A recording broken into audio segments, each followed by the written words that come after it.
Maggie Moon Tarot, and here are the vibes for the week. Saturday, November 8th, Mercury dips into Scorpio for the next 3 weeks. Mercury is all about communication, and when it pairs with Scorpio, communications may be more secretive, so we could take advantage of staying under the radar if that's what we're seeking.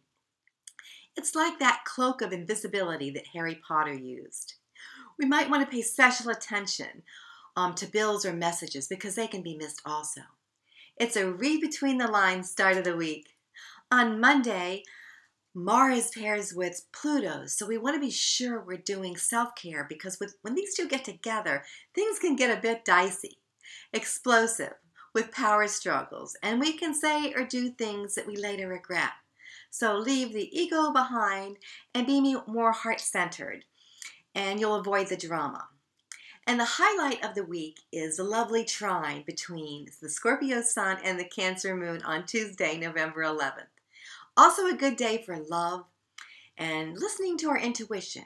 I always like to think of an 11-day as a portal that opens up for us to take advantage of opportunities. And the next day, Venus pairs with Saturn, which is all about love and commitment. Things can get a bit more serious as to what we're willing to do for love and our commitments to that person or situation, which could be a good thing for some, and that can be that slippery slope for others. But Saturn and Venus just nudge us to take the responsibility where it's needed.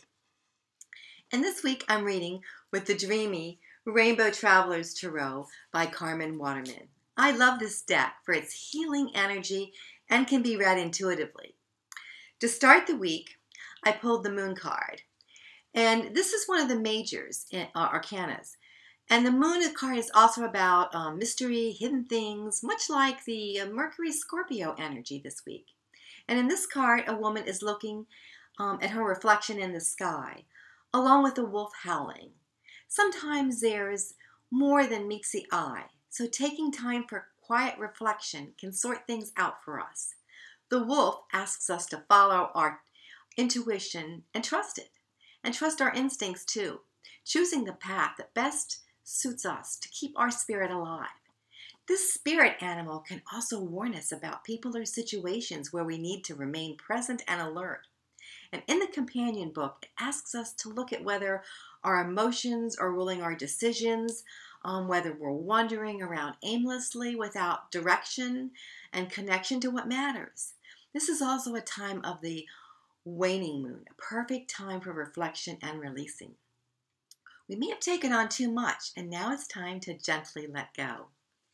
In Midweek, the energy, the Lover's card came out. And this is another Major Arcana card. And this couple, they're looking deeply into each other's eyes, making that soul connection and heart connection. And this can be with our beloved, friends, animals, co-workers, and situations, seeing beyond appearances and finding that common ground. Finding that deep connection with the people and situations we choose to have in our life. We take time to look into the eyes of another, and then we see their soul.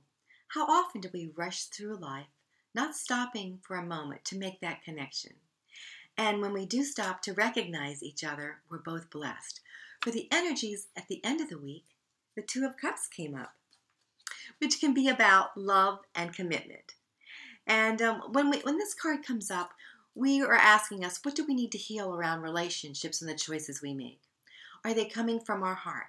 And the woman is holding her hands over her heart to make that connection, which is an excellent practice. And then asking aloud, what does my heart say? And does it feel true to me? If we feel any pain, we can take it and move it out to the universe to be transmuted into light and love. We see the moon again in the picture in this card, and that helps us light the way and to have us gain clarity. And the stars in the sky, they're lighting up our dreams. And the chalice on the altar, for me, it's an offering of grace to us. There's such compassionate energy in this card that it reminds us to have compassion for others, but also importantly, to have compassion for ourselves and our situation. And I love the quote by Anne Lamott on grace.